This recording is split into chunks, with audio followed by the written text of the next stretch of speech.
Hi friends, இப்போ வாழைத்தண்டு நம்ம கூட்டு செய்யலாம் ஃப்ரெண்ட்ஸ். இதுக்கு நம்ம பொடியாக அரிஞ்சிக்கணும். இந்த வாழைத்தண்டை நார் இல்லாத எடுத்து அரிஞ்சிக்கோங்க. இந்த மாதிரி கடலைப்பருப்பும் பைத்தம் பருப்பும் ஒரு 1/4 மணி நேரத்துக்கு முன்னாடியே ஊற வச்சுக்கோங்க. அப்போ தான் டக்குன்னு வெந்துடும்.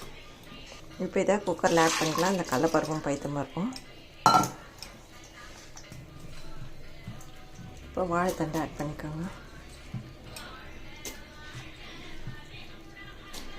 கொஞ்சமாக தக்காளி போட்டுக்கோங்க. பச்சை மிளகாய் ஆட் பண்ணிக்கோங்க. உப்பு ஆட் பண்ணிக்கோங்க.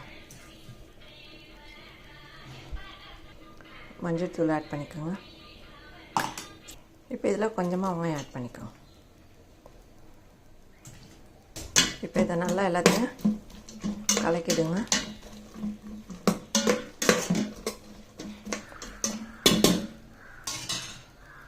இப்போ இதை குக்கரை மூடிட்டு 10 நிமிஷம் வேகட்டும். இப்போ கடாய் வச்சு எண்ணெய் ஆட் பண்ணிக்கோங்க. இந்த கூட்டுக்கு தேங்காய் கூட அரைக்கிறதுக்கு உளுத்தம் பருப்பு ஆட் பண்ணிக்கோங்க. இதை அரைச்சி அந்த கூட்டில் ஊற்றுனீங்கன்னா நல்லா டேஸ்ட்டாக இருக்கும், வாசனையாக இருக்கும். உளுத்தம் பருப்பை பொன்னரமாக வறுத்துக்கோங்க. 2 காஞ்ச மிளகாய் ஆட் பண்ணிக்கோங்க. சீரகம் ஆட் பண்ணிக்கோங்க. சீரகம் கண்டிப்பாக போடணும், அப்போ தான் நல்லா வாசனையாக இருக்கும் இந்த கூட்டு. இப்போ இதை ஒரு தட்டில் எடுத்து ஆற வச்சிடலாம். இப்போ கூட்டை தாளிச்சிடலாம். கடாயில் எண்ணெய் ஆட் பண்ணி கடுகு பொரியட்டும்.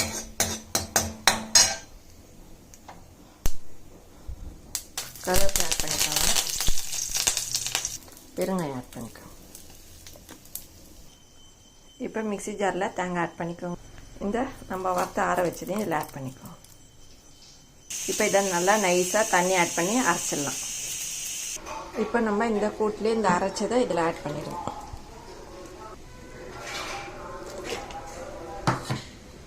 இப்போ இதை நல்லா கலக்கிடலாம்.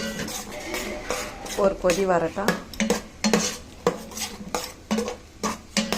இந்த வாழைத்தண்டு உடம்புக்கு நல்லது. இதே மாதிரி கூட்டு செஞ்சு சாப்பிட்டு பாருங்கள், செம்ம டேஸ்ட்டாக இருக்கும். இப்போ இந்த கூட்டு தாளிச்சதுலேயே இதில் ஒரு 2-3 அப்பளம் நசுக்கி போட்டுக்கோங்க. இந்த கூட்டு நல்லா டேஸ்ட்டாக இருக்கும்.